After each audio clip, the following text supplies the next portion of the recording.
Hello Internet, and welcome back to Antiheroes Anonymous, or welcome for the first time if it's your first time joining us. I'm Ethan, and I'm the Dungeon Master for this 5th edition Dungeons & Dragons show!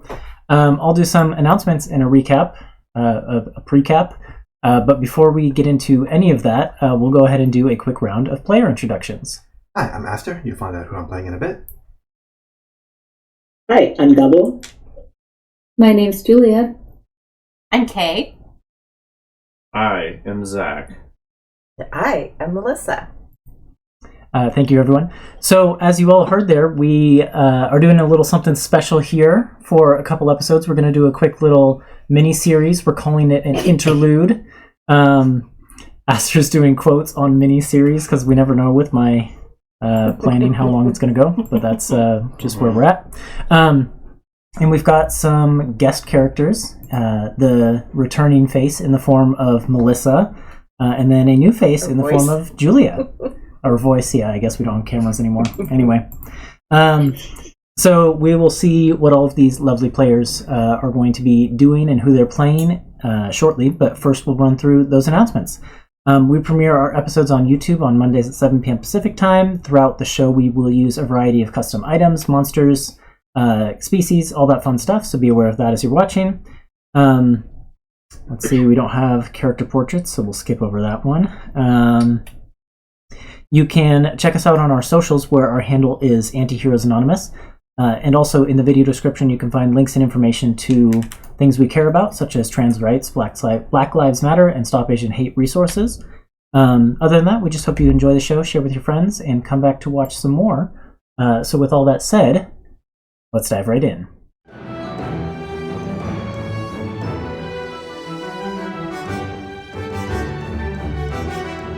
And welcome back. So, elsewhere in the world, the Silver Seekers have thwarted the League of Terror's plans in Philareth, but the League is still very much a threat. And to that end, the deposed king of Vagma, Bazel Orenglas, and his escorts, the Seekers Torinn, Brenwarum, and Tremella, have traveled across the sea via teleport circle to the city of Redwater on the continent of Freydin, and then traveled from there across the Heart Lake to the capital city of Ferindel, where they are on a mission of diplomacy. There they hope to secure the aid of Queen Dawn Erindora and King Thaddeus Constantine of Freydin. But, unbeknownst to them, they are not the only ones with business in Ferindel. A familiar face has recently arrived in the catacombs beneath the castle in search of something long sealed away. Dun dun dun. Dun dun dun! So we will go ahead and dive right into this scenario. I'll get some music and we'll start playing. Bazel Orenglas and Torinn Brenwarum. You've been in the capital city of Ferindel for probably about a week at this point. After your journey across the Heart Lake, you promptly started setting up meetings with nobles, just anyone who would take meetings with you in order to, try and start building this network of allies. And you quickly found that though your ultimate goal was to reach an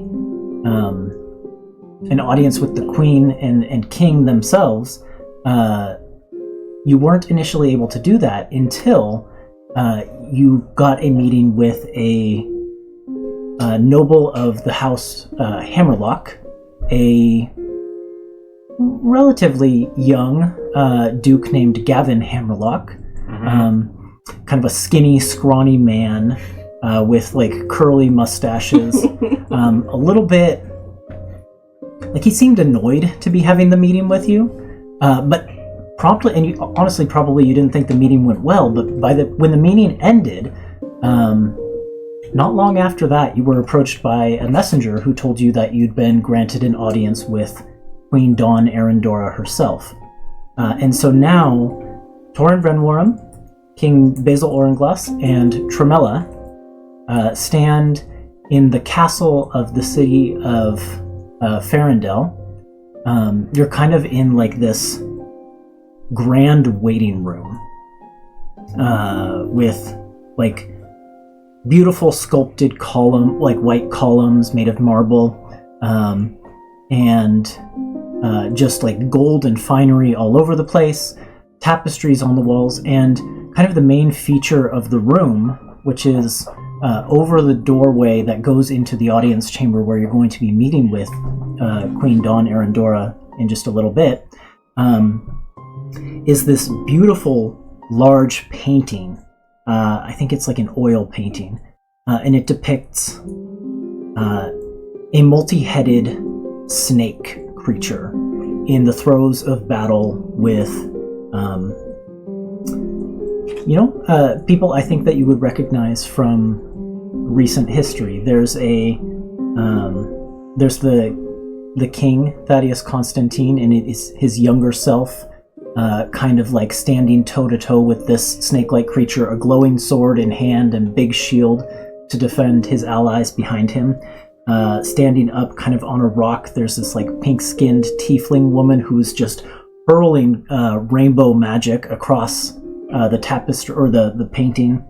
On another outcropping of rock, kind of up above the entire battlefield, kneeling down on one knee with a giant great bow, there's this metallic warforged figure slightly grown over with moss. And then kind of like leaping acrobatically up into the air with daggers in hands, one of them sparking with electricity and the other one swirling with wind, there is this pirate woman in purple pantaloons, and they're just depicted fighting this 8-headed snake monster in this waiting room. So yeah, those of you who are here in this room at the moment, why don't you tell us what your character looks like and what they're doing? We can start with Bazel. Yeah, I think so. Bazel, he's a older gentleman. Notably, on his left cheek, there's like a plus shape sort of scar that's kind of breaking through the kind of bushy face, facial hair that he has grown for like a mustache and a beard. He's a half elf, kind of brown hair, lighter skin. He's dressed like in not the finery that he used to have as the King of Vogma, but like kind of what they could sort of afford, I suppose. So the best that he can. And yeah, I think that Torinn specifically, like after just spending some weeks with him, you like even without like rolling any sort of checks, you can tell that like Bert takes after his father in the way that like Bazel spends like long nights sort of poring over his notes. He's very much like an intellectual person, so like these like long standing like bags under his eyes are sort of like very apparent, and he like does his best to like kind of hide his tiredness, but like I think that in this room he is doing his best to like show a like relaxed posture as he's like looking at this mural, but like Torinn can definitely see that he is a bit nervous, I think, and he's just kind of like trying to take in the fact that they're here, that their journey is one step closer to its like sort of ultimate goal at this time. And so yeah, he's kind of just like taking it in, standing a little bit nervously, trying to sort of just prepare for this meeting in his head. And then Torinn. Yeah, so Torinn is a white dragonborn with blue eyes. He is strong boy. He wears his chainmail with pride. Long sword and shield currently sheathed. And I think you've been traveling together long enough for him to notice how things are weighing on you, but also like there's an understanding of like how big this could be, at least to some degree. And I think he's just I don't think he's a big like feelings guy, so I think he's just standing somewhat stoically behind Bazel, ready to support him at a moment's notice. And then the third person in the room is Tremella, who's one of the Silver Seekers' newest recruits. Tremella's body seems to be almost like built entirely of grayish-purple mushroom stalks that kind of like intertwine together. And then their head is just like made of these frilly, or covered in these frilly transparent white fungi that almost seem to resemble like bushy curly hair. And they have an umbrella that they carry around, but it is kind of folded up, and they're holding it in their hands now because they're indoors, but they use it to shield up against the sun. Tremella is at this moment reaching excitedly for an expensive looking vase over a fireplace, just going ooh. And I think after many like interactions with Tremella, like Bazel just gives Tremella like a curt look to be like, knock it off. Roll an intimidation check. Yeah, okay. Poor choice of words. Choice of words, what did I say? Knock it off. Oh, I see. Oh no. Oh no. That's a 15. 15, okay. Yeah, Tremella's hands stop inches from the vase, and they kind of like turn their head and look over to you and see you there, and then kind of pull the arms back, put them behind their back, and then rush over to you and like stand right next to you. Like physically, like arm to arm with you, just way in your personal space. Okay. But just like they stop going for the vase. And like the purpose of this standing next to me is just to be like, okay, I'm good now, or is it like back to like a purposeful like? Roll an insight check. Okay. That is 14. 14. You've spent enough time with Tremella that it's easy for you to know that Tremella just doesn't understand some social customs, and so personal space is one of those things that Tremella has trouble with. So they were there and now they're here. I think he just chuckles at Tremella and just smiles, kind of like, just like, you know, oh you, kind of, you know, endearing, looking at her. There's a poof of spores that kind of emits from Tremella in response. And it kind of engulfs both Torinn and Bazel. And when this, like, you almost can't help but inhale the spores. And when you do so, this voice pops into your head, and you recognize it as Tremella's telepathic voice. And they say, I wasn't going to break it. I know enough to know that would be bad. I just wanted to look at it. Of course, it's so shiny. I've never seen anything so shiny in my life. Why don't we have more shiny stuff? Just shakes his head. And then I think maybe Tremella starts drifting away from you in that moment and like off to look at something else in the room. Torinn, Bazel, is there anything else you want to do other than kind of like waiting here nervously?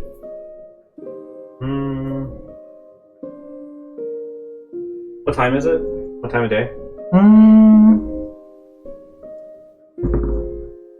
Like 1 p.m. Just like afternoon. No, then I'm good. Okay. Just because of, you know, being a guard for so long, I think it's habit. Can I roll a perception check to see, make sure we're all clear? No signs of danger? Yeah, go for it. Yeah.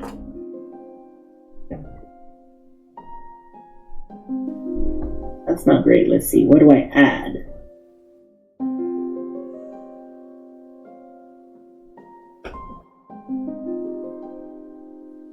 why do I have 10,000 tabs open? Couldn't tell you. Perception. 15. Okay.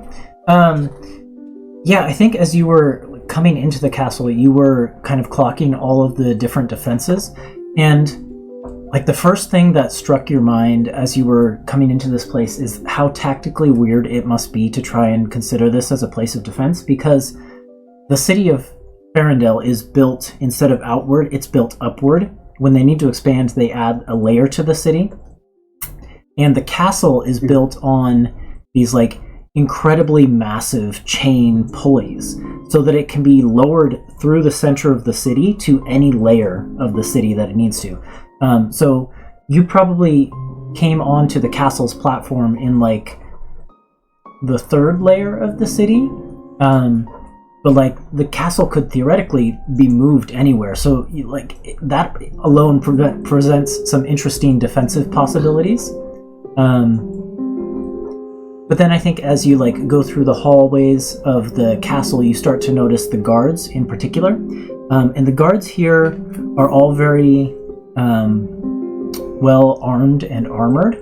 But I think something you clock with a 15 is that unlike soldiers you've seen in the Empire, there's a little bit more here in the knights and things that you see that is like for show.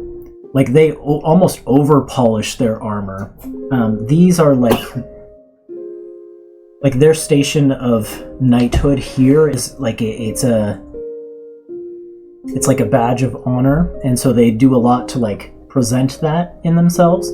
Whereas in the Empire, I think what you're more used to is like you're used to seeing like the functionality in arms and armor there. Whereas here, a lot of it's more like for show. Like some of their weapons might be more ornamental than is necessarily practical. That kind of thing. Yeah, it paints a very clear picture, I think. Mm-hmm. But here specifically in the room that you're in, I think there would probably be at least a pair of honor guard soldiers. And unlike the knights that you see in the rest of the castle, these ones, they seem disciplined and more like what you'd expect to see in knights in the Empire, that kind of thing. So, cool. Then I think it's not long before a herald kind of rushes out of the room that you're waiting to enter. And they probably show out whatever delegation group that was in there before you.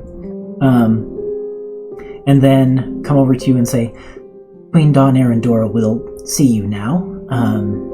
May I have names so that I can announce you?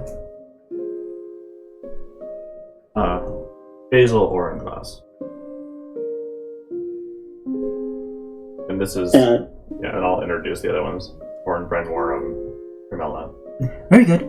And then so this herald like goes to the door and kind of holds it open and like puffs out their chest and says, presenting Bazel Orenglas, Torinn Brenwarum, and Tremella for an audience with Her Majesty the Queen, Dawn Erindora.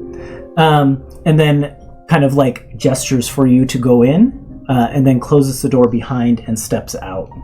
Yeah. In the room, this isn't like the official throne room, it's kind of an audience chamber, but there is a space at the front that is kind of set up like there is a throne-like chair there, and sitting in it is a woman who you would recognize as Queen Dawn Erindora herself. She has these like sparkling clear blue eyes, long blonde hair that kind of like flows down over her shoulders, very like fair and rosy skin tones, and she is wearing like a gilded ornamental set of armor. She's very much like armed for battle, but it's that ornamental decorative stuff. and it has on the front of it a emblazoned image of the sun. And then standing to her right and left, there are 3 other women in the room, and we'll start with Diana Amalthea. We have an explanation of how Diana looks and what she's doing. I think Diana is not seated. She's standing like a ramrod straight, just trying to present as like formally as she can. Mm-hmm. She is not. She's wearing some studded leather armor with blue studs in it, and at her side is a rapier, attached to a little holster on her hip. But otherwise, she doesn't carry a sword. She's not. That's her sword. She doesn't carry a shield right now. Right. And she's got on a long coat that is sort of this deep blue color with golden trim. And her hair is the same, a pretty similar shade, I think, as her mother's. Mm-hmm. You can kind of tell that there's a family resemblance here, but hers is much shorter. She's got it cut in this sort of pixie style with very heavy undercut on the side. And then another one of the characters in the room, we have Bree Stoutpot. That's right. Blanking on the last name. Yeah, a halfling woman, getting on, I think, but in years, but not old yet by any means. She's got kind of tan skin, brown eyes, brown hair with some gray streaks kind of in the front. She's got it cut short and swooped over. And she is wearing breastplate and leathers, decorated. She's the captain of the guard. It's very clear just by the uniform that she wears and kind of the sash and cape that she has on. It's very kind of showy, and she's dressed in the colors of the crown, the blues and the whites of the crown. And she has a number of firearms, 2 holsters on either side, one on each hip, and then she has a giant rifle holstered on her back that's probably as tall as she is. And she stands, I think, just to the right and a step back of Dawn, with a hand on one hip, and she's looking very closely at you all as you enter. And then the final person in the room, who stands kind of behind Queen Dawn Erendora's throne, is this tall, imposing elven woman who has this flawless skin, blue eyes, but where Dawn's sparkle and shine, this woman's eyes are icy cold, and she has this long silver hair that is tied in the back, and she is wearing, I think probably a white formal gown, but she has a belt that kind of goes with the attire that hangs this elegant warhammer from the loop at the side of her. So she almost looks like she's dressed for a ball, but she has this warhammer there, and she just kind of stands behind the throne, silently observing, her eyes kind of piercing all of you as you come in. Queen Dawn Erindora stands and waits for the group of you to come in and says, "Welcome. I have it on good authority from my brother-in-law that I ought to hear out what this group has to say. I will take a seat now, but feel free to be at ease and we can proceed."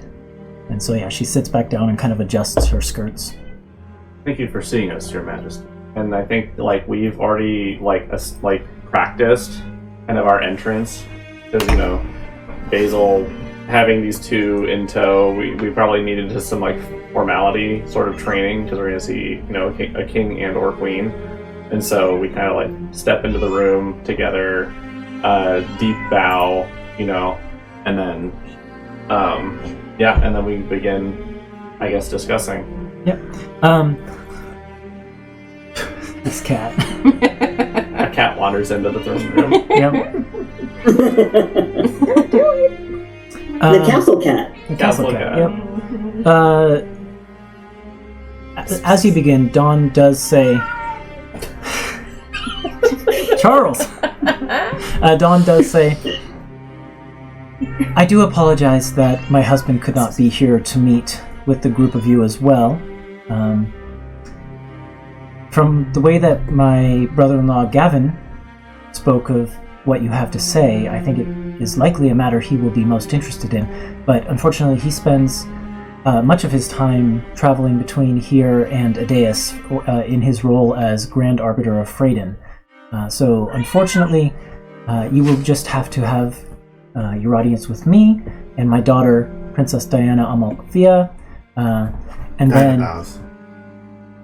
my captain of my honor guard, Bree Stoutpot, and this woman here is a high cleric in the Church of Asanahin. Her name is Senna. Senna? And then, so I think as each of the names are introduced, he does a smaller bow. Yes, pleasure to meet you all. I am Bazel Orenglas, and in my retinue I have Torinn, Brenwarum, and Tremella. Tremella darts forward. Just totally abandoning the practice. Yeah, directly towards Queen Dawn Erindora. Would Bree have any reaction to that? I know we're dealing with a cat here. Sorry. During the introductions, Tremella just darts forward. Oh yeah, I mean, I think Bree is in the blink of an eye standing in front of the queen, and she's got a hand on her holster. But I think she would make an insight check to check the the intent. Yeah. The roll words. An insight check. The words. The vibe check. The vibe check. How long does the spores thing last? It's a decent bit, isn't it? 1 hour. Okay. Yep. Oh, nice. Okay. 17. 17. Yeah, you can, in that moment of discernment, trying to figure out what the intent of this mushroom person is as they just instantly dart forward towards your queen, you can see that, first of all, there's no weapons anywhere on this person's person. And they have their hand outstretched, directly in front of them, straight out ahead. Yeah. It looks like the most deranged attempt at a handshake. I think then Bree will intercept. Yep. And with her high kind of dexterity and acrobatics, kind of maneuver it into a twirling dance move a little bit, and then bow and say, around these parts we ask permission to approach the queen. Can you roll a acrobatics check? Sure. And I think that Diana just looks right at Basil and is like, Mr. Orenglas, please try to control your associates. Should I use one of my luck points on this? Up to you. Wow. It's a low DC. It's a low DC. Is the DC lower than 10? I'm never going to tell you that.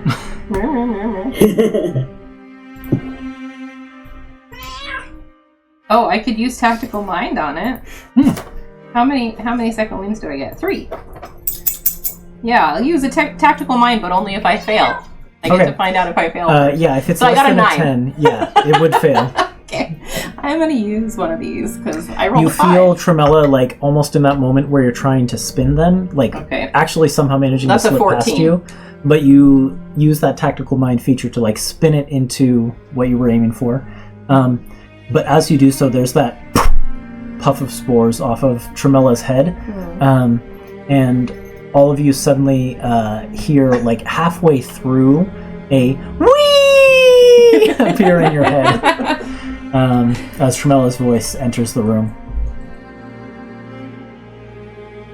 But then they kind of, like, spin back to Bazel's side and, like, flop to the ground in a crisscross applesauce. And I guess in her head she hears, "You're gonna get us killed."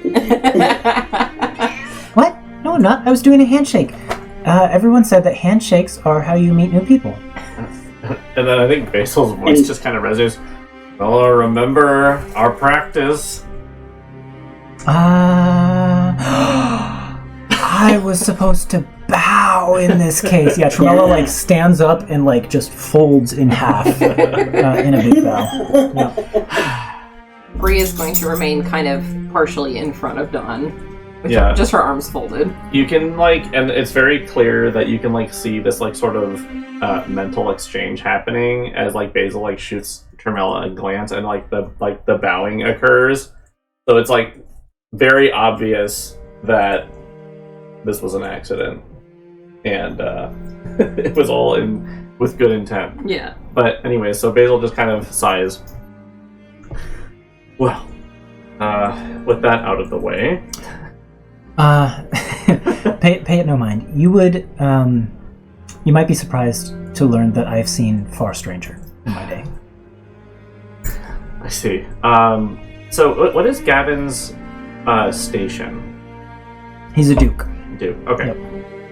So the then, Duke of House Hammerlock. Yeah, Bazel straightens and then says, "Yes, Your Majesty. As you mentioned before, thanks to Duke Hammerlock's invitation or introduction, we're here to discuss, unfortunately, a sorry. Charles, why are you like Tremella? Remember our practice? We practiced, Charles. Okay. A situation most dire in our home, the Thracian Empire. Zach. Yeah. So Bazel is the former king of a small kingdom. Yep. But international diplomatic relations happen. Would he have ever met the king and queen of Freydin before, or is this the first meeting? Your kingdom's kind of it was a small, kind of insignificant one. I think. But it's possible. Yeah, I've kind of kicked this back and forth myself. How long have we established? And I guess that's something we can establish now if we want to. How long was the kingdom standing? Bagma? Yeah. Oh, thousands of years. Yeah. So I would say yes. Okay. I think that. Oh my gosh. It probably would have been at this point long ago. Yeah. Like 15, 20 years, probably back when Dawn and Thaddeus were new to their stations. Yeah. But Dawn then would say, Bazel Orenglas. Now that name rings a bell. You, and she kind of gets this like keen look in her eye. She says, "You were the king of Vagma before it fell and joined the Empire, weren't you?" Yes. I was under the understanding that you were dead. Many were, but instead I was held captive as a prisoner of war. I would love, at some point, if we can find the time, to hear the tale of how you came from that to this. But first, of course, Your Majesty. Tell me about this threat that you are encountering in the Thracian Empire, and why your emperor is not equal to it. My understanding is, though I've never met the man in person, despite our numerous efforts to try, that he's quite a fearsome warrior. Yes. He kind of clasps his hands together and he nods along as she's talking. I have on good faith that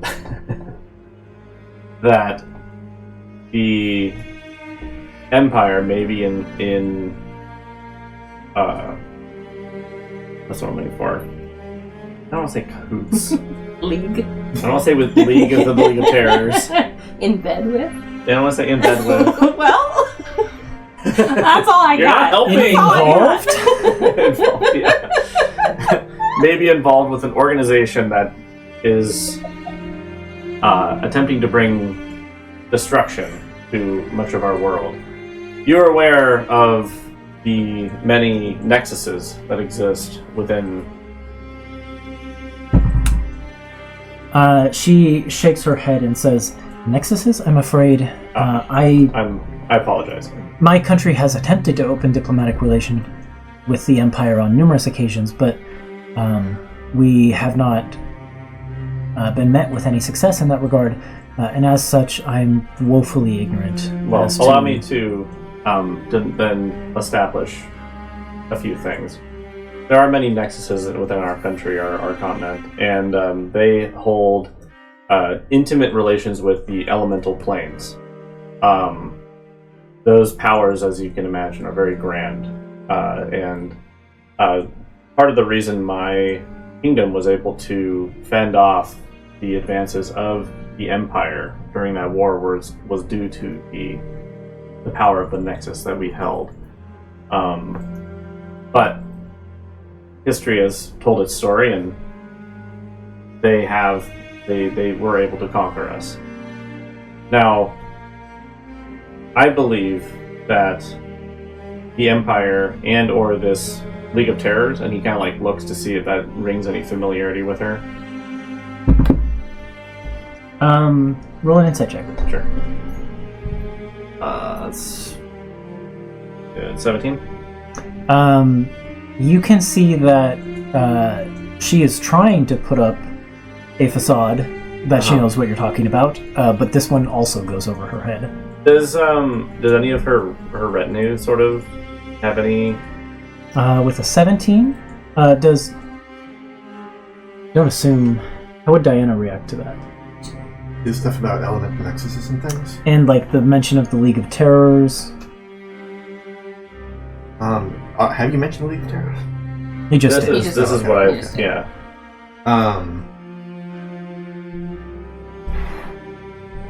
I think that like he has a sort of like involuntary like slight lip curl, like sneer when you talk about the elemental nexuses and stuff. Mm-hmm. But he gets pretty solemn again when you talk about the League of Terrors. Okay. So like everyone in the world knows about the Age of Tyranny. And it's like if you're talking about a group that's trying to take that back, now you've got her like full attention. I see. And kind of seeing like a mixed result of familiarity.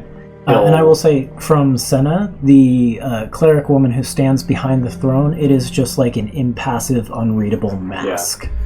Yeah. So Bazel, I would assume, is pretty familiar with like worldly like knowledge. So like the events that happened in Freydin. Mm-hmm. So he would say perhaps similar to the Eyes of the World, right? I think that's what it was, right? Eyes of the World. I see.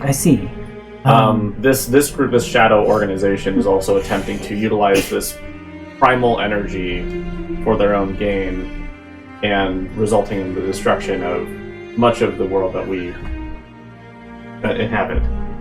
That does sound disastrous. What can you tell me about who are the members of this League of Terrors, and where do they reside, and ultimately what do they want? Is it just destruction for destruction's sake?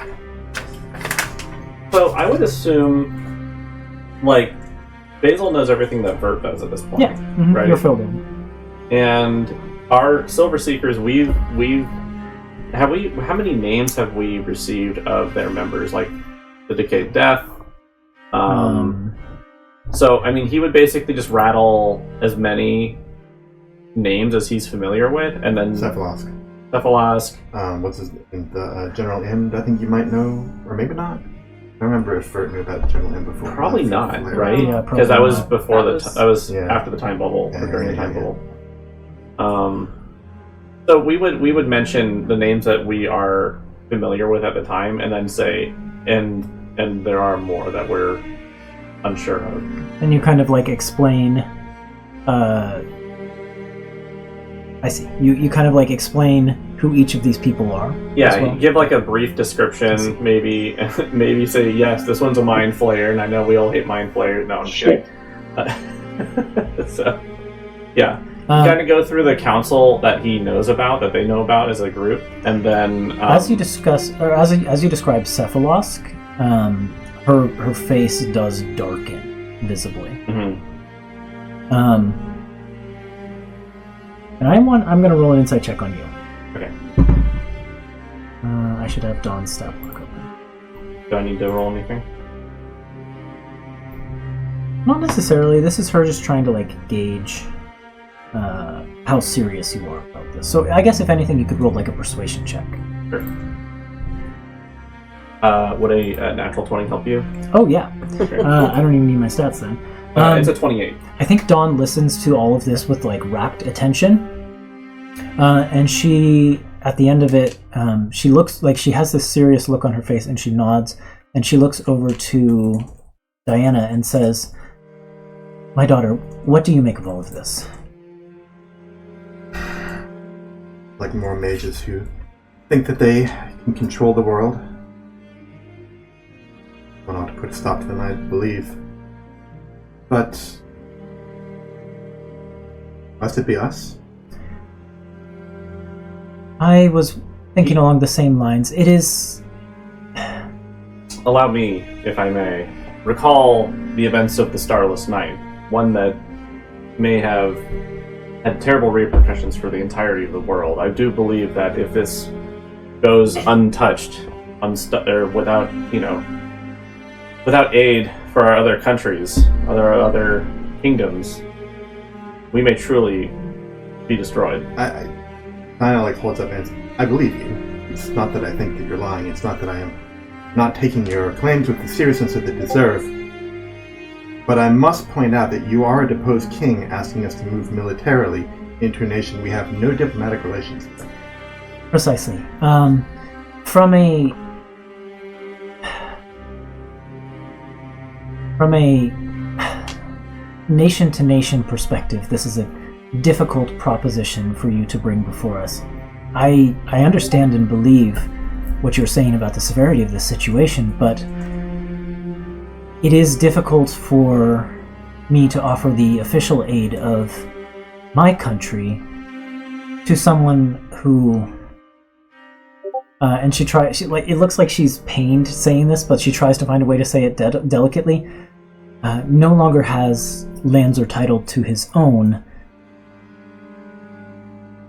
How of the stars, or of Star? That certainly you must have relations with. I think Diana would react to that. Oh yeah. I think Diana cocks an eyebrow and says, "Star isn't stars an acronym for Stratos? Isn't that the first word of it?" Yeah, Stration, technology and aerospace research. Yeah, that's where it ends. Star. But I thought, You've come a long way to ask us for help from Star. well, what I mean to ask is also, who governs the skies? He just kind of rhetorically, he shrugs.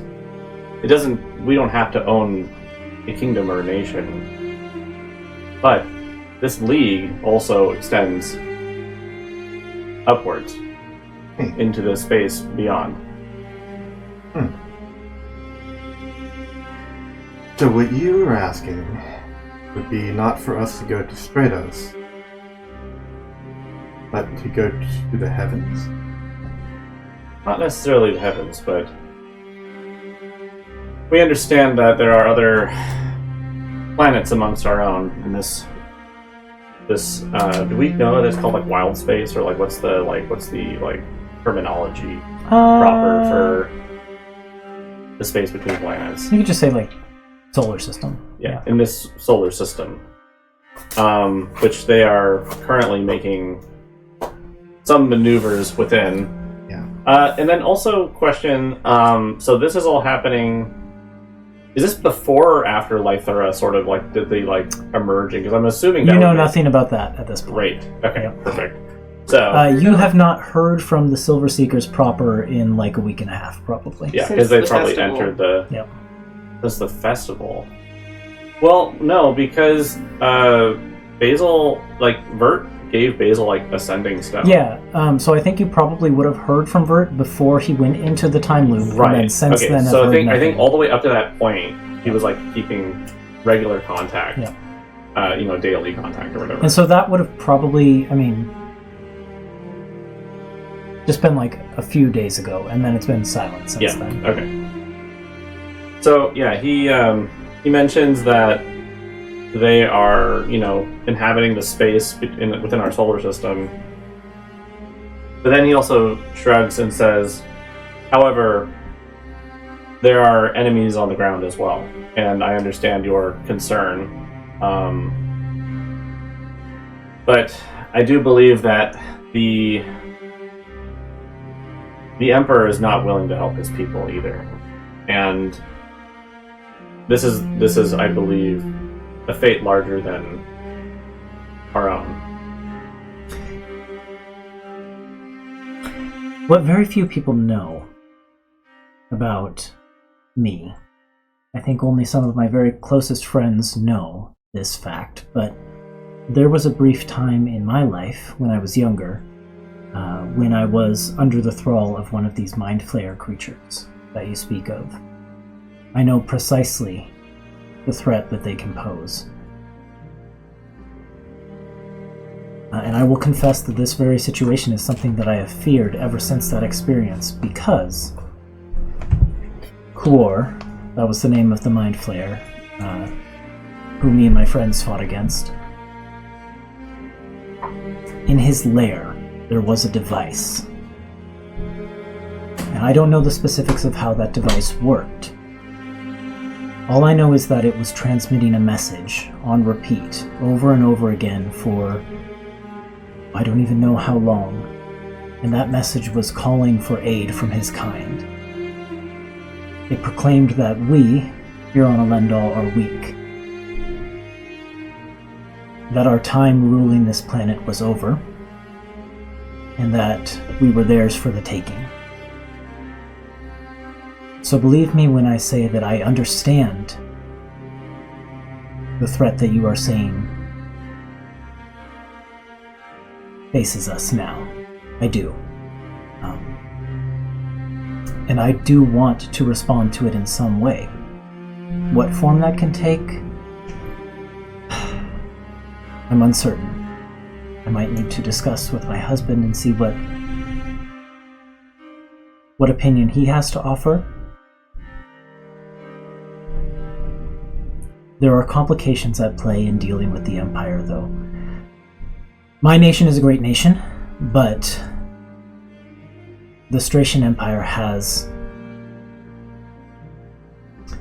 for better or for worse, it represents the forefront of military technology and force in our world.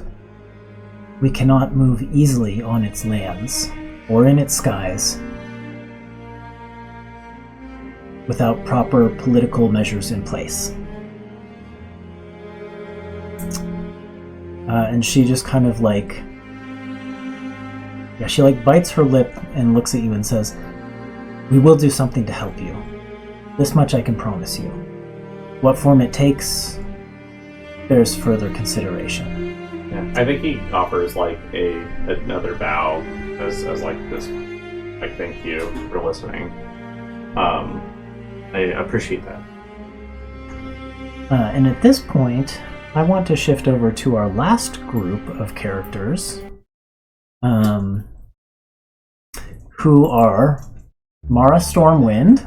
Oh shit! And Copperbuckle Bottlecap. Oh man. Mara, you came to the city just a few days ago for the first time in probably 1 or 2 years. in order to kind of like reunite and check up on a friend you made when you were here last.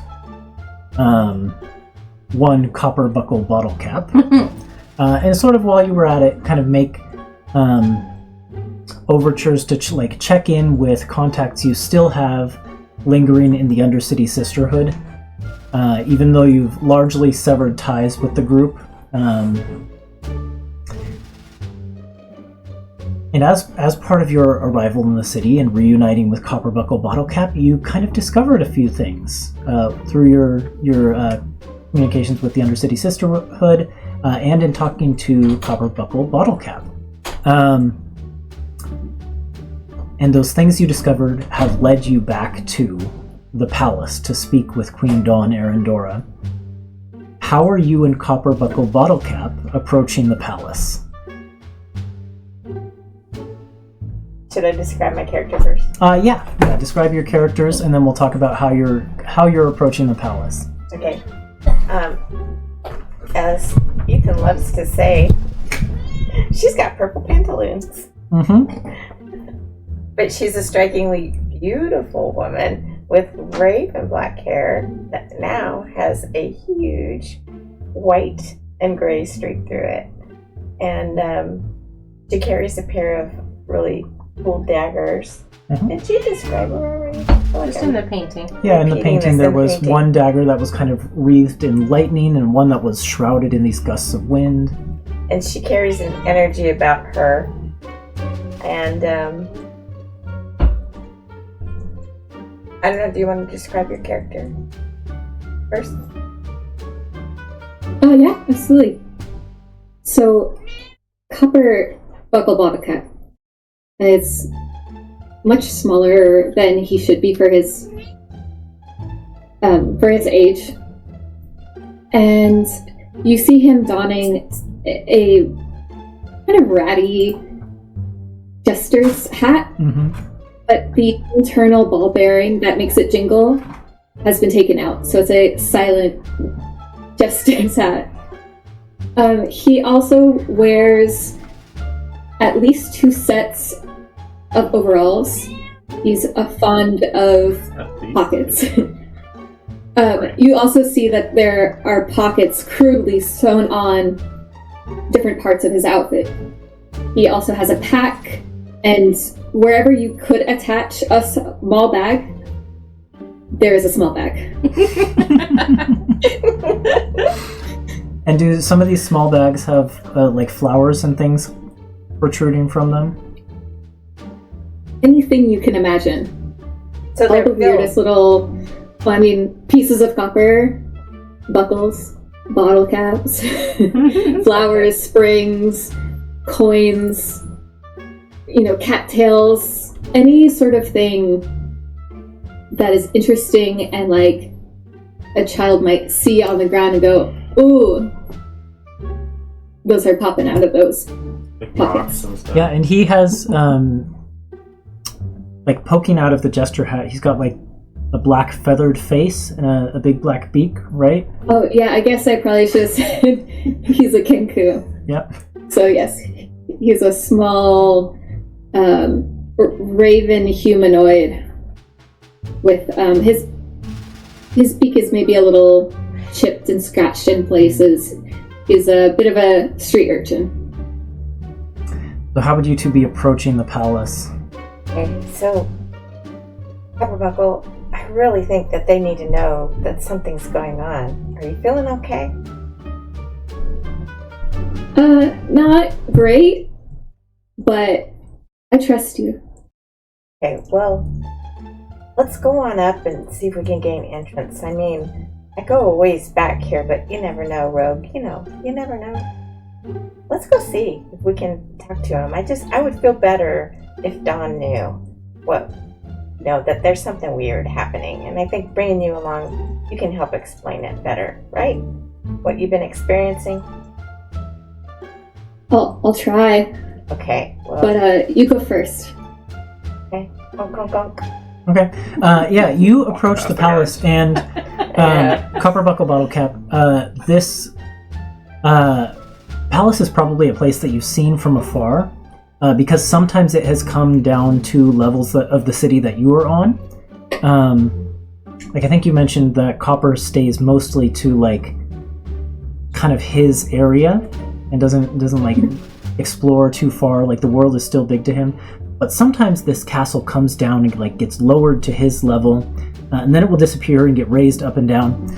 So you've seen it before, but as you get up closer, it is just this totally different world. Just this incredibly grand, magnificent structure with like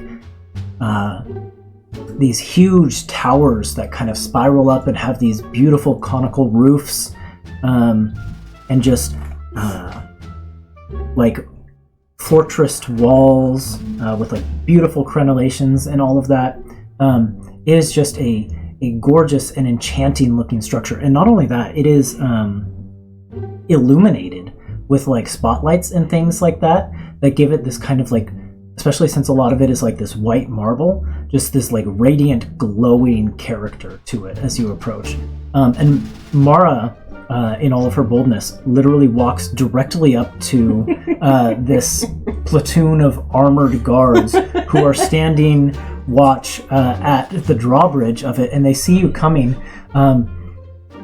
and you see that some of them kind of like rush for weapons and things like that. They weren't like at ease totally, but like they were relaxing a little bit, and some of them kind of rush for weapons, but one of them, like who seems to be in charge, she looks like a captain or something like that, a lower ranking guard, but in charge of those who are here, kind of squints as Mara approaches, and she says, "Wait, are you?" Of course I am! You're Mara Stormwind? Look at me! Can you roll a persuasion check? Purple Does she even pantaloons, need to hello? roll? She needs to roll.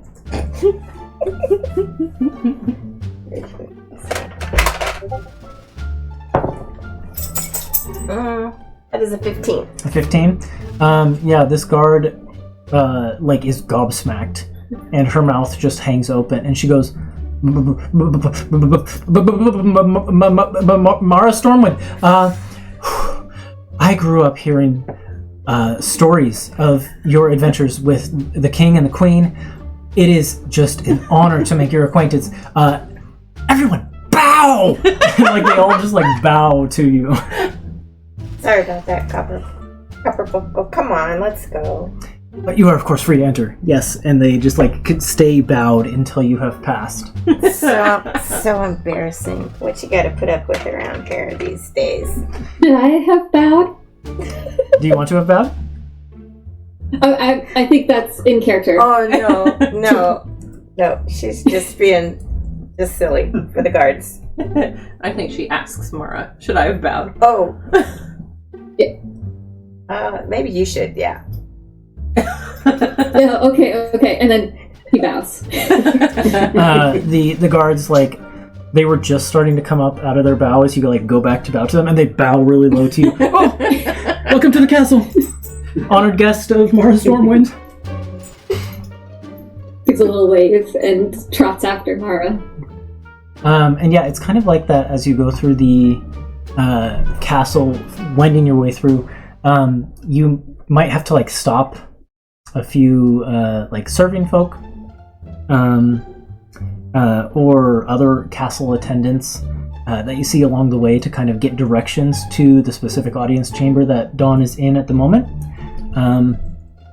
But you get directions there, and it's the one that's under the big gaudy painting of you and your friends fighting Orochi, the 8-headed serpent, all those years ago. So Copper Buckle Bottle Cap, Get a little nostalgic. you see this like beautiful oil painting, and Mara is depicted in it like 25 years younger, just leaping at this 8-headed snake with daggers in hand. Is that you? Yeah, in the glory days. But, we had good times. Good times. You'll have some too. Up ahead, I know it. I have a feeling. What's the snake's name? What's the snake's name? It was Orochi. Yeah, Orochi.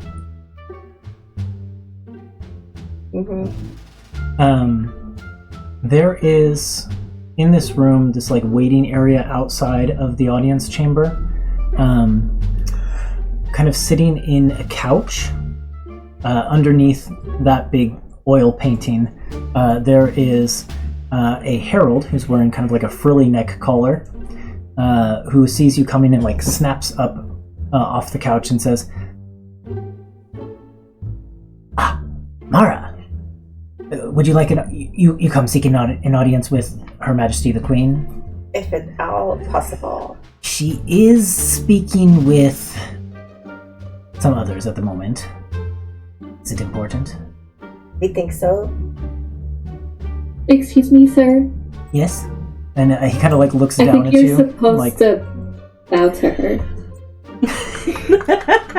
Would you roll either a persuasion or intimidation check?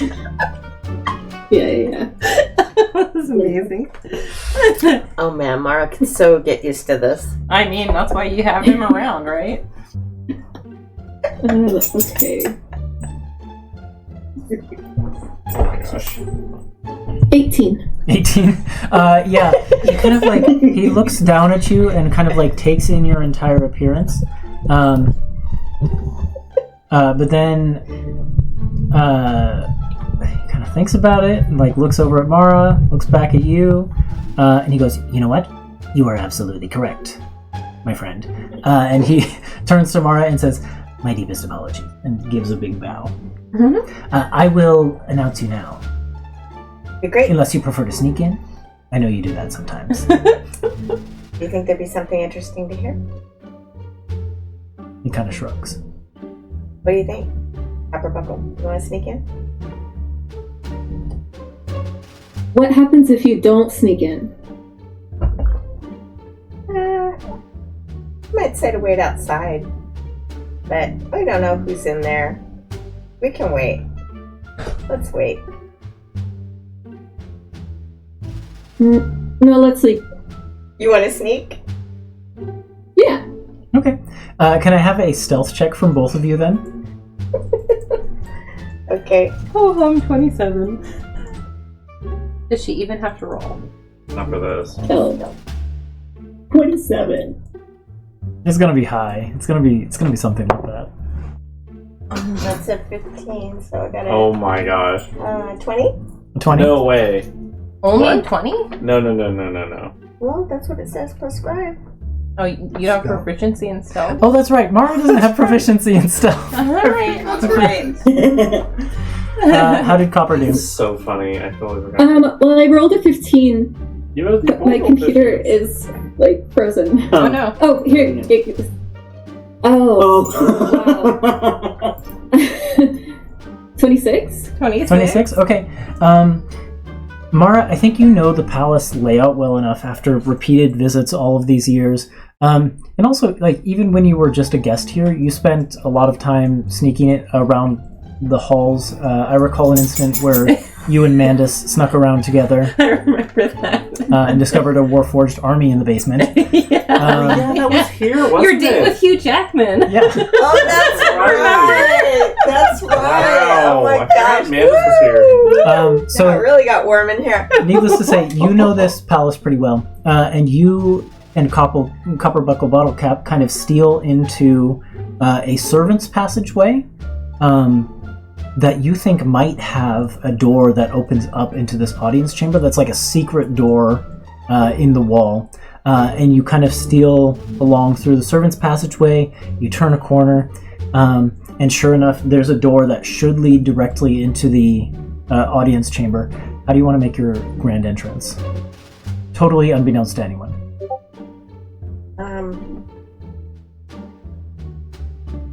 Do you have any special abilities with doors that you've learned that you want to practice on while I'm here? Do I need to pick the lock? You like reach forward and try it, and no, it seems unlocked. You kind of get the impression that like it would be like very audacious. Like these are like servants' passages. It would be very like audacious for anyone to try and like use this door while like the queen is in session, so it's just left unlocked. Let's just go in. I don't know how to be too sneaky about the door. I think we'll be forgiven once they see who we are. Let's just go in and hop in and say hi. What do you think?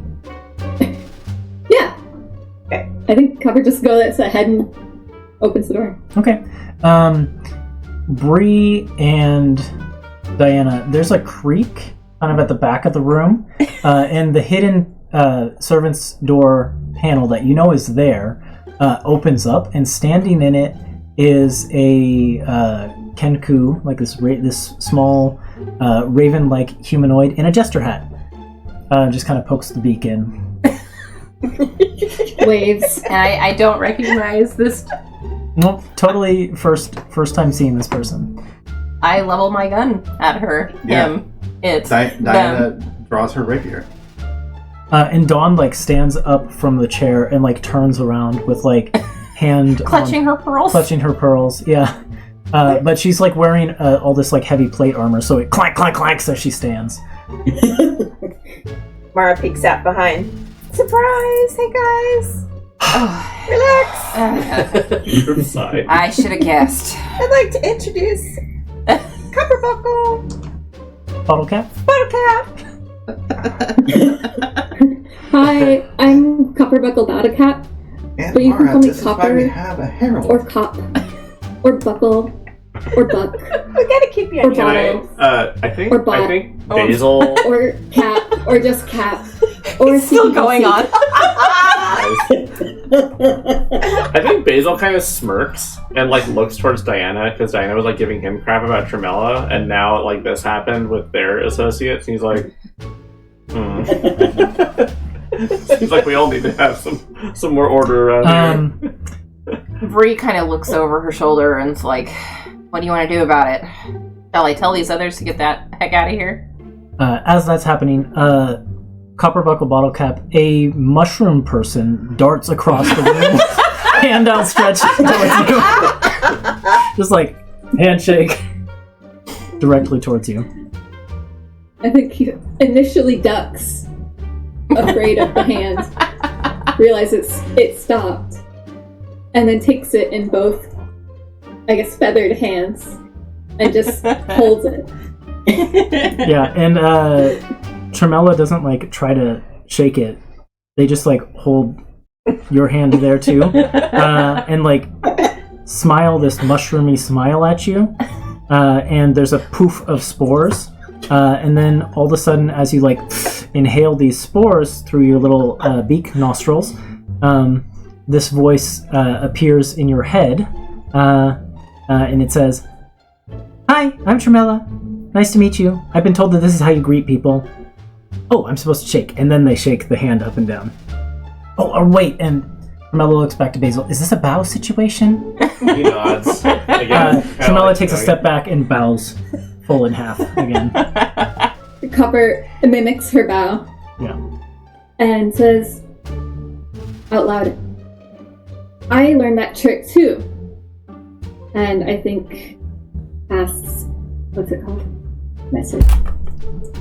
Like psionic whispers. Ooh. So, psychic whispers. Oh. That's the one where you can like establish a telepathic link with someone. Is that right? Yes. It can be up to the number... Oh, sorry. Choose up to 3 characters. For a number of hours equal to the numbers. Yeah. So, just for an hour, I will be doubly psychically linked. Yeah, when you say that to Tremella with like the double psychic link, there's like an audio reverb. And Tremella goes, whoa, whoa, whoa, whoa, whoa, whoa, whoa. This is trippy. Can we stop this? I'm sure that's how this works. Yeah. Fantasy, Yeah, physics. How about we just don't talk to each other? From the outside, we just see them like having a stare down, basically. Yeah, basically, yeah. What was it that Bree said to Dawn? Yeah, what do you want to do? Shall I get rid of these guys? Kind of gesturing toward Bazel and his group, like... Dawn looks at you and looks at Mara and says, maybe we hear what Mara has to say. Mara, is this urgent? I'm in an important conference with a potential diplomatic ally, but if it's important, we can hear you out. Well, if it's not a matter of delicacy that he should not be a part of. Anyone can know there's some weird goings on in the city we thought you might be made aware of. Well, tell me more. There's been rumblings that we've heard underground about shady kind of things, dealings happening, and this one is having some unusual symptomatic problems. Can I tell him proper buckle? Killer? Yeah, a couple weeks ago, maybe, things started getting weird. Weird how? Well, I can, like, mind talk. Like the mushroom. Did you include Dawn in your telepathic? Because you said you had 3 people. Who did you include? I only included, just Tremella? Okay. Sorry. Tremella. Yeah, Tremella. Okay. Dawn then says, mind talk like the mushroom... I see, okay. Yeah, they're mostly concentrating that we've heard around the Iron Shield's old tower. Remember that place? I do. That's what my sources say. Anyway, I haven't checked it out or anything. Got back. I think Dawn grows very grave when you say that. I'm gonna get some serious music. Yeah. Now that we're done being Guess silly. what kind of creature fought in Helia's old tower?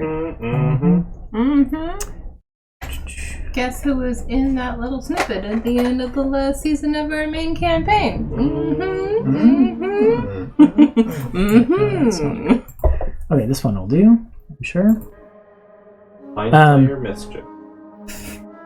Yeah, Dawn gets kind of serious and says, around Helia Ironshield's tower, are you sure?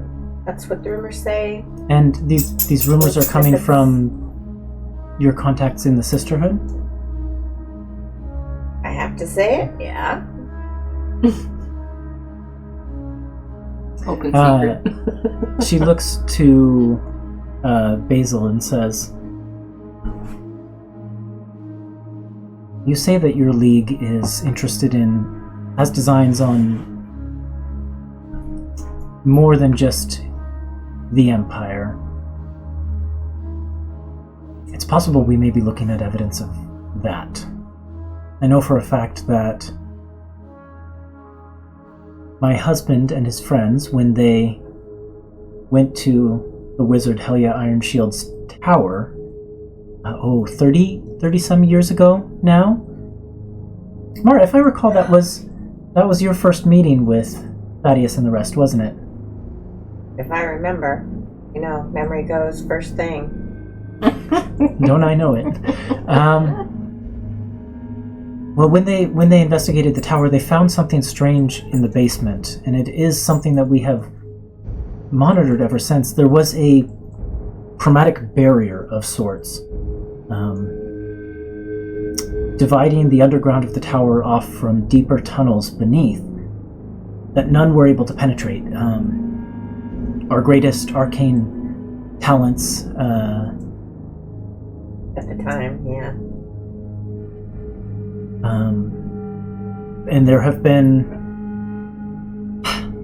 Since its discovery, I have devoted resources to discovering what might be beyond that barrier. And while sources are vague and non-committal, my understanding is that something that relates to the ancient Mind Flayer Empire, or the Illithids as they call themselves, might be buried beneath. If this league indeed carries or counts Mind Flayers among their number, I fear that one of them might be in the city. Diana, do you concur?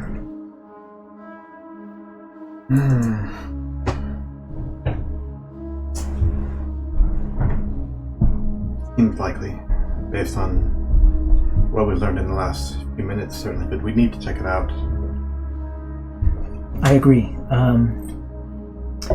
Would you be willing to head up that team? Of course. Yes, Mother. If your father were in the city, I know that he would like to go himself, but he and I have been in discussions of late of what greater responsibilities that we can give to you. And this seems like a perfect opportunity for you to test yourself. I don't think Diana is in the habit of like bowing to her own mother. Yeah, that'd be weird. It would be weird, but like he gives a kind of like nod and looks like very proud and says, "Any responsibility you task me with, I will handle." Excellent. Might I choose my own soldiers for this? If this is a situation that is related to this league,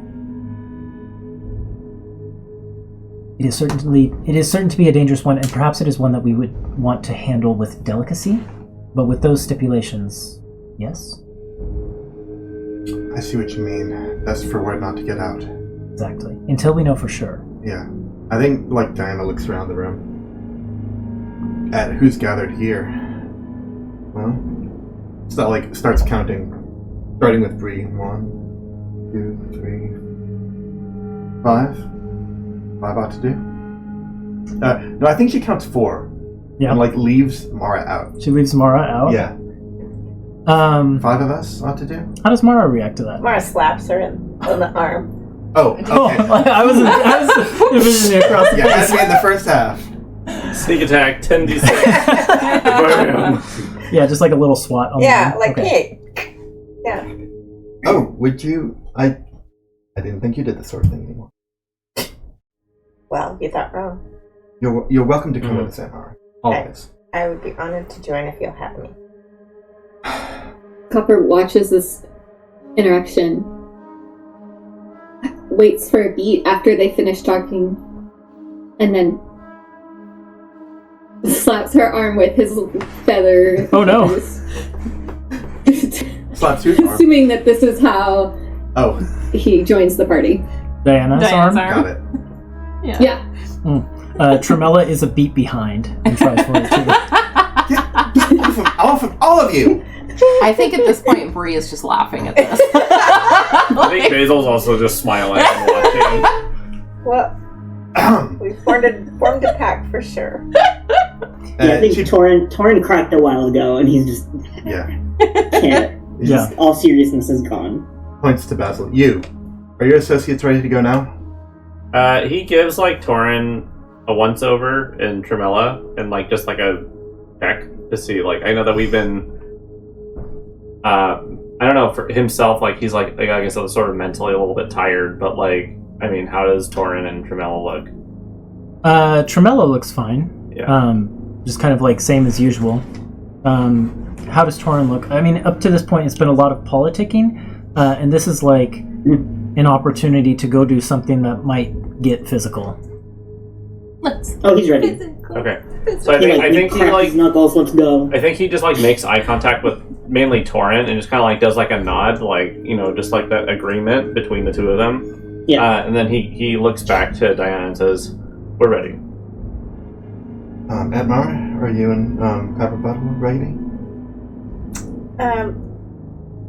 I need to get a few things off of my ship first, but I'm good to go. When were you planning? Immediately or on the morrow? Today. Let's say an hour. Would that be enough for you? Perfect. Alright. Meet back at the base of Ironshield's tower. Do you know where it is? You wouldn't. He just shakes his head. It's the one with the insignia of the... And she rolls her eyes a bit. Divination magic. Abjuration. Abjuration. Yeah. The abjuration magic. May we accompany one of your associates so we... Don't worry, Find I our got way. you. Thank you. We will go with you. Excellent. I must get my things, and I'll see you there. And she leaves like right away to go get her stuff. She's excited. Right as you're trying to leave, though, I think Dawn does call out and say, Diana. Yes, ma'am. If you would, before you leave, just come by my chambers for a brief chat. Of course. And then Diana kind of leaves the room, and Dawn turns to the elven woman who has been standing behind the throne, just kind of like taking all of this in.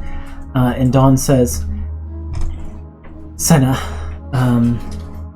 you know that I wouldn't ask this if it weren't my own daughter going into danger, but if there's anything you can do to offer this group, knowing what they are facing, a greater opportunity. And the kind of like slate-faced elven woman kind of stands up to her like full height, and her eyes kind of like flash this like pale white moonlight color, and she says, I am casting my gaze to the base of Helya Ironshield's tower. But it's strange. I ought to be able to see. Especially a location so close, it should not be beyond my sight. And yet something blocks me. That is troubling. I will do what I can for these brave warriors. And she kind of like goes around the room and lays a hand on each of you, and as she does so, like a beam of moonlight appears, though there are no windows in this room, and kind of falls on each of you. Moonbeam on us. Not changeling. And each of you gains...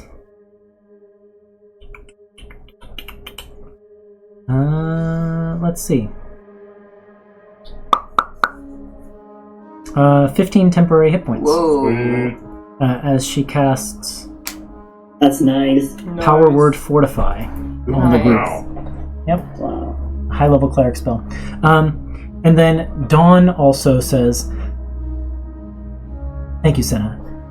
Now, the rest of you, if you would approach the throne, I will do what I can personally to aid you in your quest.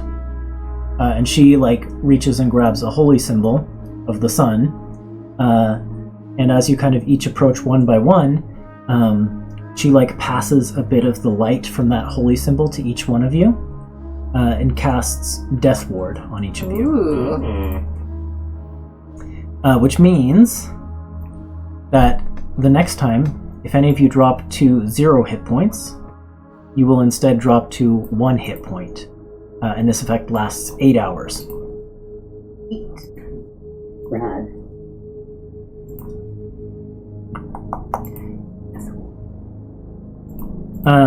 And then lastly, I think she says to Bazel, former King Orenglas, I know that you came here seeking help from me, and now I am in turn asking for your help investigating the situation that my dear friend Mara has brought to our attention.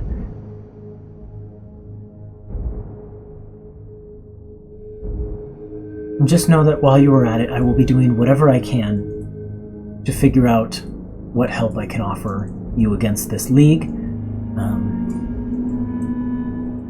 within the constraints set upon me by my political position.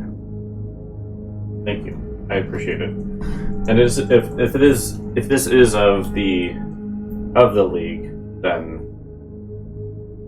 I'm sure we will become stronger allies because of it when we have victory.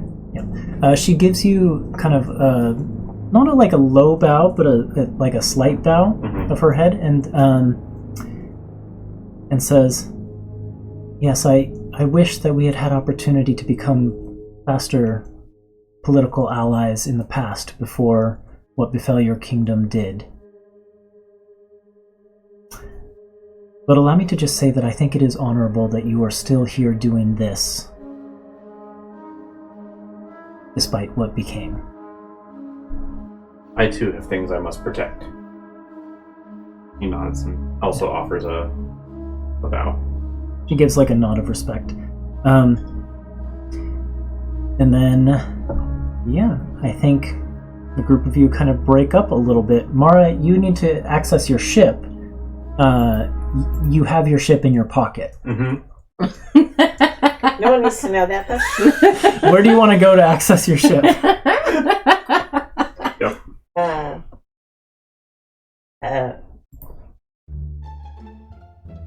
Not far, but like somewhere behind a tree or something. Just like out in the courtyard somewhere? Yeah, Behind a out tree? Go behind a tree and look at her. Oh yeah, it's a huge ship. That's what we're calling it. You have, That's what calling it. you have it like miniaturized, but you can place it and it will Is there water? return to full size. Where's the nearest water? You know, it'd be funny if she just kicked You'd everyone have out to of the leave the audience city chamber. and go out to the Heart Yeah, Lake. okay. But there's big enough spaces in like courtyards and things here Yeah, in the fine, castle grounds. Fine courtyard. Or just even like a big ballroom within the palace itself. Okay, so I say to, do you mind if I call you CBB? CBB. CBB. CBBBC. Okay. Pop, copper, buck, buckle. Just about anything works. Okay. Do you want to come see my ship real quick? For sure. Okay. But before Copper leaves, I think they'd want to find a memento from the throne room. Heck yes. Roll a sleight of hand check. I'll help. Okay. 20. You have advantage because Mara is helping. But that was a natural 20? Okay. Oh, it was a nat 20? Or a dirty 20? No, it was a... Dirty 20. Okay, yeah, Dirty yeah, yeah. 20. Roll again then, see if you get higher. No, I didn't Okay. get higher. Dawn's passive perception is defeated by that. What is Bree's passive Yeah, I perception? was gonna say, it's probably, my passive perception's only 16. What I will say is one set of eyes in the room that you definitely do not defeat are the eyes of Senna. Uh-huh. You feel this elven cleric woman's eyes tracking you everywhere. What is it you reach for to take as a memento? What's in the room? So it's like an audience chamber, so I think there would be things like... You'd be looking for something small, right? Oh yeah, it's gotta be like... Probably roughly the size of a D20. In the room that fits that description. I think there are some, like, potted plants that have, like, decorative, stones over the soil. That kind of thing. Probably That's in perfect. like blues and whites and things like and silvers, like painted in those colors for like the colors of the kingdom. So yeah, you could grab like a small handful of those if you wanted. Oh, just one. Just one will do. Okay. Yeah, you grab a little pebble from the audience chamber's potted plants. And it goes into one of the overall pockets of the overalls that are actually pinned up. Mm-hmm. Yeah. You never know. That might come in handy later. I'm totally serious. And I don't have a pocket big enough for the whole castle. It's really shiny, and I like it a lot, but I can't take it.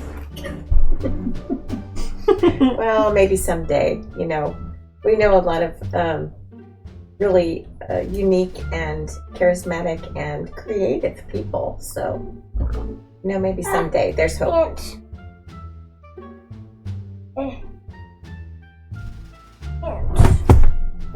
The seventh time that's happened? Yep. Okay. So yeah, I need to get a few things off my ship. Do you want to come with? Absolutely. Okay. Does Senna not do anything? Just watch? Yeah, Senna kind of watches it and like shakes her head and then whispers in Dawn's ear. And anyone who's paying attention to this exchange would see that Dawn just kind of like waves it off. It's fine. Yep. So yeah, you find a courtyard or a large ballroom. So, you see the ship go up to its full size. I have to know, which is it? Is it a courtyard or a large ballroom? Oh, yeah, I think a courtyard would be better. Okay. Courtyard would be better. So Mara places this like miniature ship, like a miniature wooden ship, onto the ground, and then speaks a like an arcane command word, and it just like expands outward to its full size of 20 feet long, 20 feet wide, and 60 feet long, and 20 feet high. And it is this like oar and mast ship, and as it expands to its full size, the oars begin kind of like with a clicking clockwork sound, just like working in the air by themselves. There's a big ballista on it. The hull is coated in this like gross, like roiling black and red substance. Oh, yeah. That's right. And I'm just looking at all the effects on this down the thing. mountain, we slid on it. That's right. No, it's not that. Like we covered it. So. And as it appears, there's like a weird whispering sound that accompanies it that's just like... Yeah. That just kind of like fills the space. Yep. It's a weird ship. Yep. It's a weird ship. So, I think Copper witnesses this in awe and excitement well, and turns to Mara and asks, Mara, did you do this? it's been done too. But don't be scared. It's a really great ship. It's seen me and tons of people through a lot of scary and weird and wicked shit. So we're good. Come on. Can you do that to other things? Could the castle be small enough to be in my pocket? Like I said, we know a lot of people. That could happen someday. You never know. You never know. Long-term goal.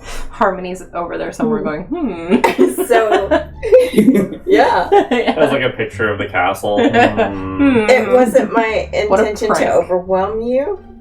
I just need to grab some stuff. Come on up. Help yourself to food. If you need to replenish your pack before we go exploring, help yourself. And Mara will call Dinky over Dinky. to her. Dinky! And Was he on the ship? mhm. Shrunken down? Yeah. Okay. This rat, like this gross-looking sewer rat, comes running across the deck of the ship towards you. Only it doesn't have a top of its head. Its just entire brain is exposed. And it comes over, and as it does, there's this, like, yet another psychic connection is forged with you. And it just goes, food. And it Mara. reverberates to food. Yeah. Hunger. Mara reaches into her pocket, gives him a treat, and just kind of food. explains what's going on and to guard the ship, and I'll be gone for a while. I grab my explorer's pack, everything I need. And are we good? Did you get everything? You got distracted, so. didn't you? What did you take? Show me I right took- now. I'll find it. Opens his pockets. Like a bolt that might have fallen off somewhere. Well, as long as you didn't. Like a slide of bread, and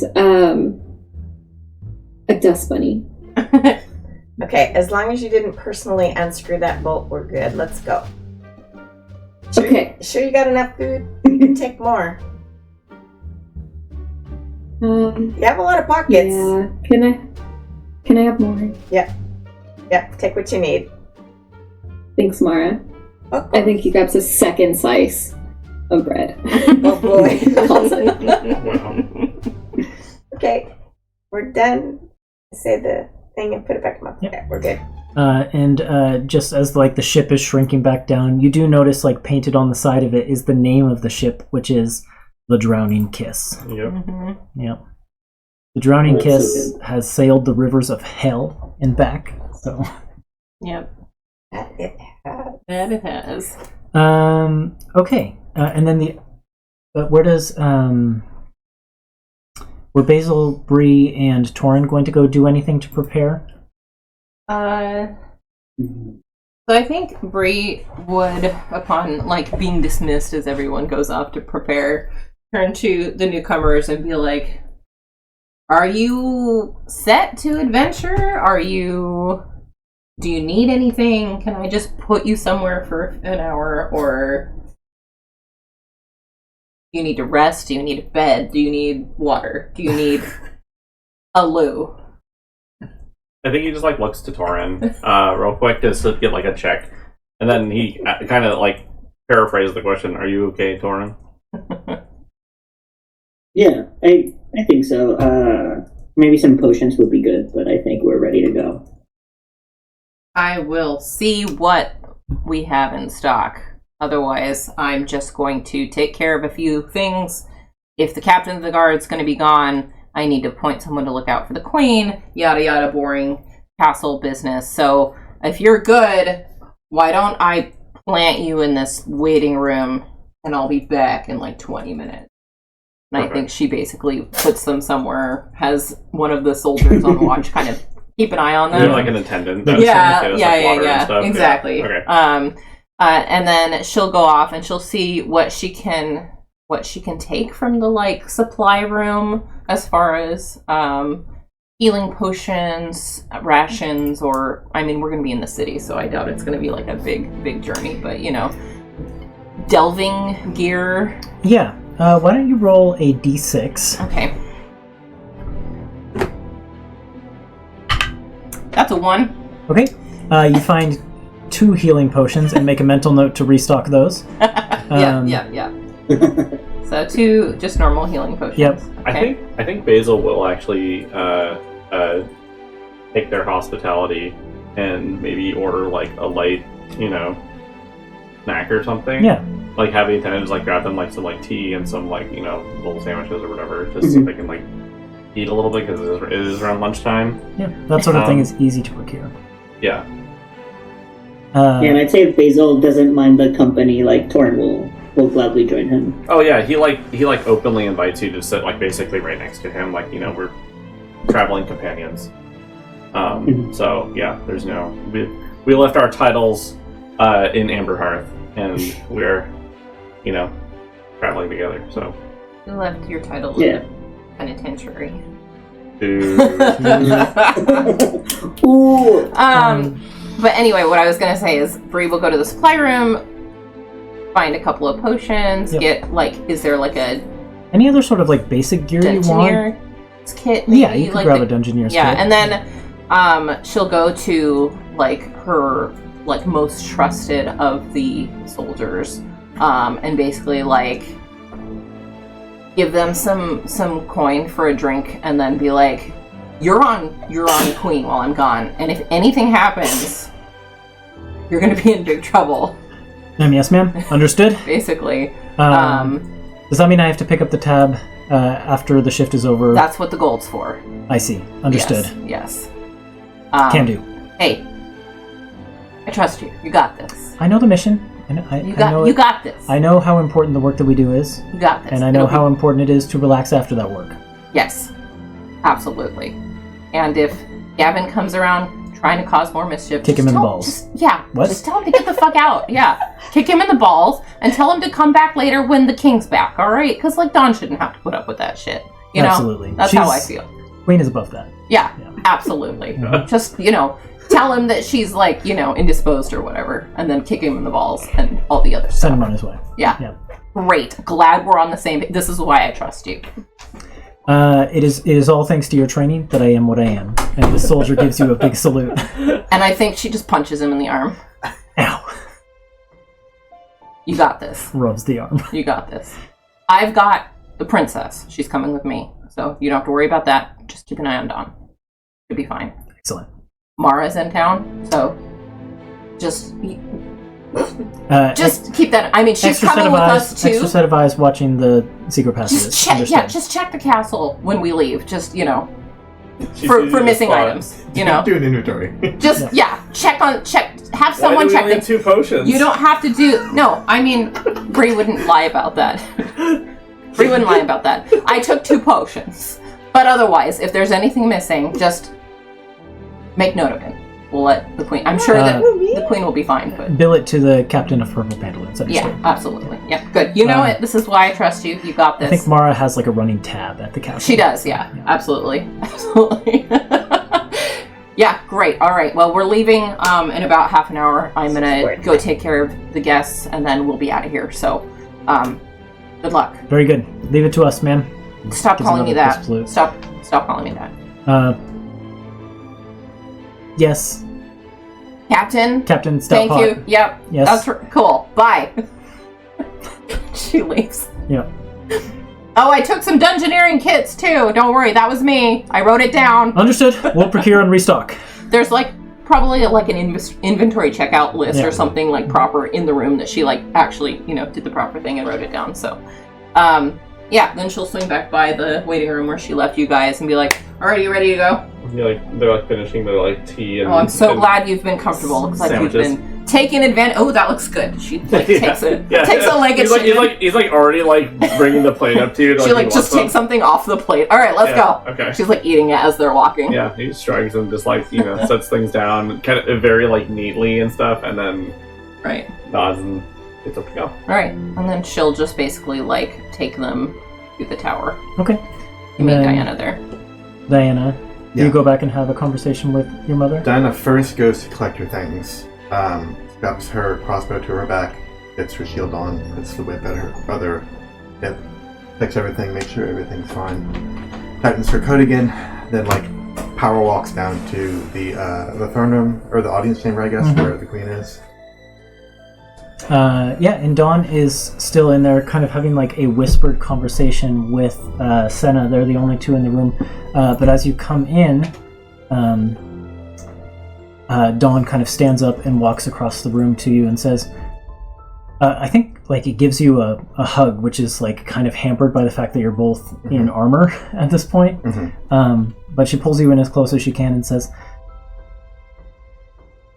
Diana, I can't overestimate how dangerous I fear that this mission would be. If I didn't have other duties, I would be going with you myself to do what I can to keep you safe, but... Diana's always shaking her. Mother, I'm ready for this. I've been training my whole life. I understand. And you are as strong as your father and I both were at your age, and I know I should have nothing to fear. You're going with Mara. I know you're in good hands, but these mind flayers, they are not to be underestimated. I was not underselling the experience when I say that I was under one's control for I don't even know how long back in my younger years. I think she Diana puts a hand on her arm and says, Mother, I know. You've trained for this too. In case. I've done the mental drill. Just in case.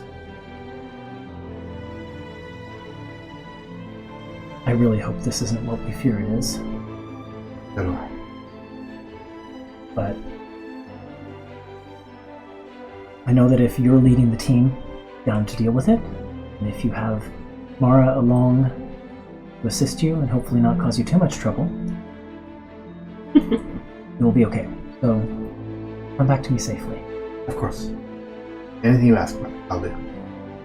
And I think she does the same thing where she reaches to her holy symbol and kind of extends a death ward to you as well in the form of a mote of light that kind of encompasses you.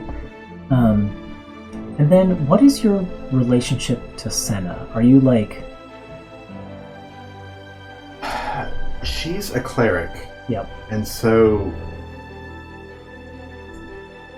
Diana is not a devotee of Dawn worships Pure, right? Yes. Yeah. Diana's not a devotee of Pure or of the Sanahan. She doesn't follow either of her parents' faiths. Yep. So because Senna, in her mind, Senna is kind of part of that world. Yep. of like divine magic and caster stuff,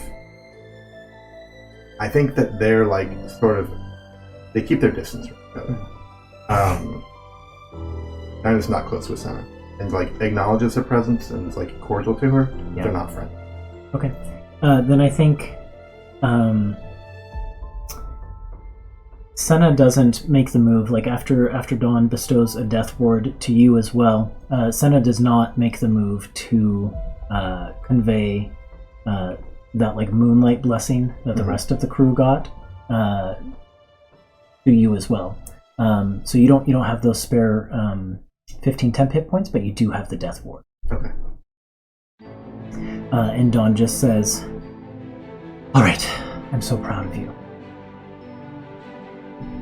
Good luck down there. You soon. Love you." Love you too, Mother. Yeah, Dawn's like smiling and chuckling to herself as you leave the room. Yeah. By the way, like that was sort of some off the cuff. Like, yeah, we've done the mental chill stuff.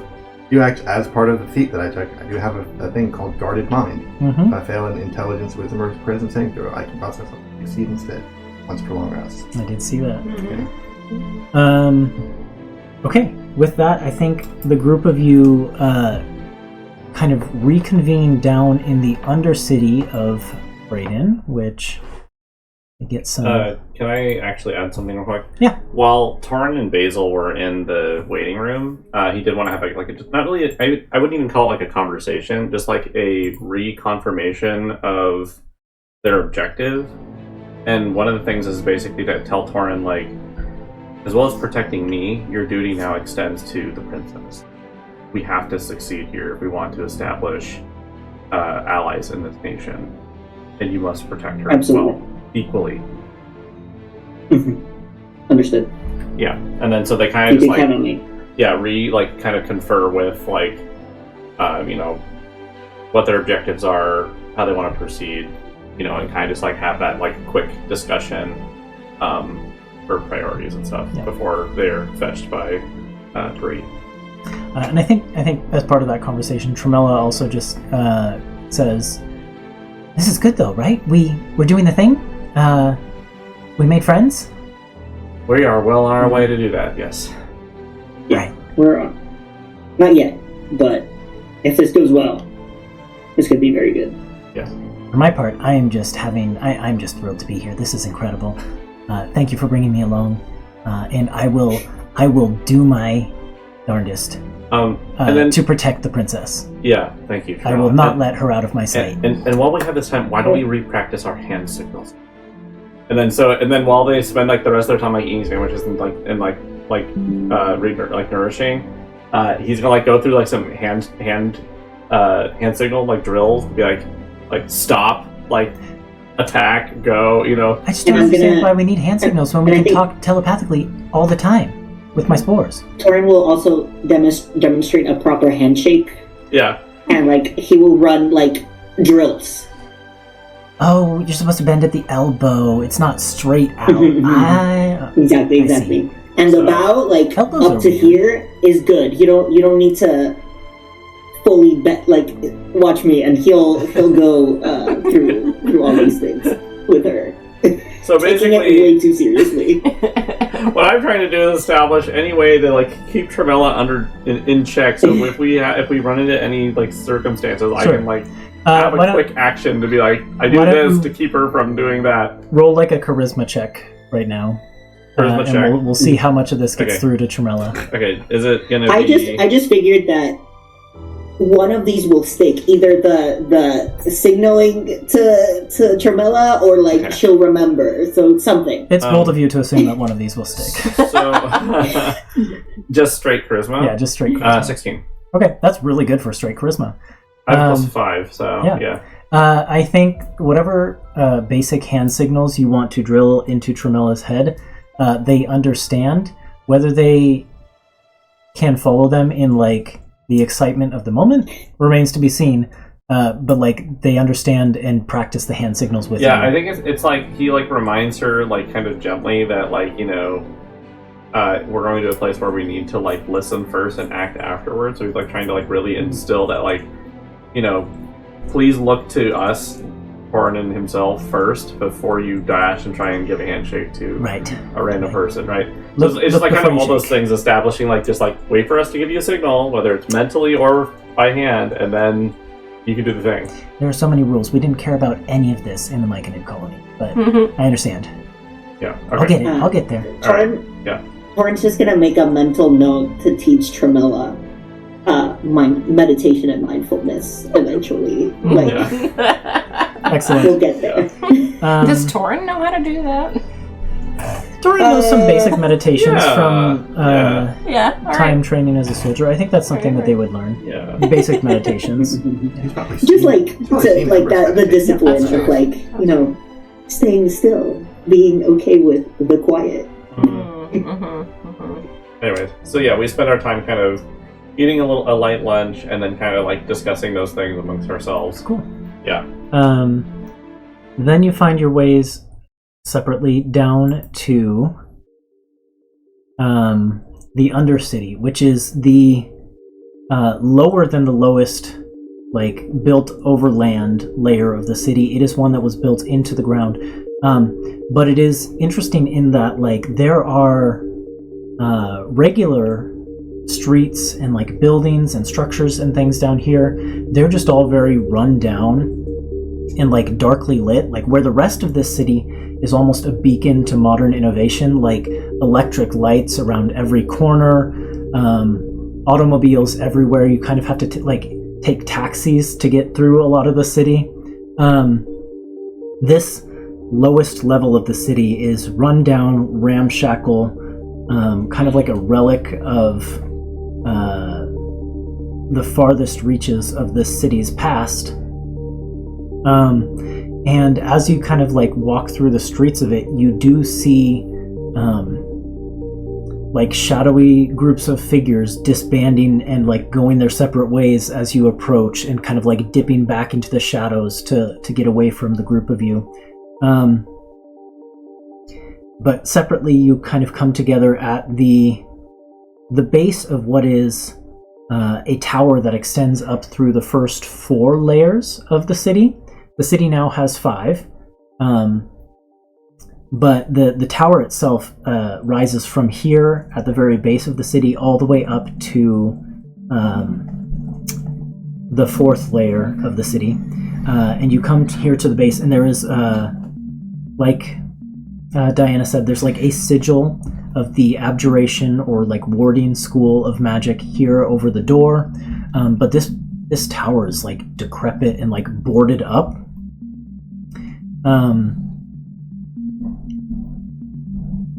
Can everyone have make... to follow the rats to get here again? That's what I was thinking. Did you want to follow the rats? I think you'd know how to get here, but... Yeah. No need to follow the rats. Oh, okay. Stay. Mara, you are, like, walking through the footsteps of your own history, though, Yeah, I know, to get it's here. bizarre. Yeah. That was weird. Would each of you roll a perception check as you kind of are standing here in the darkness and begin to, like, take the boards off of the bottom of this tower?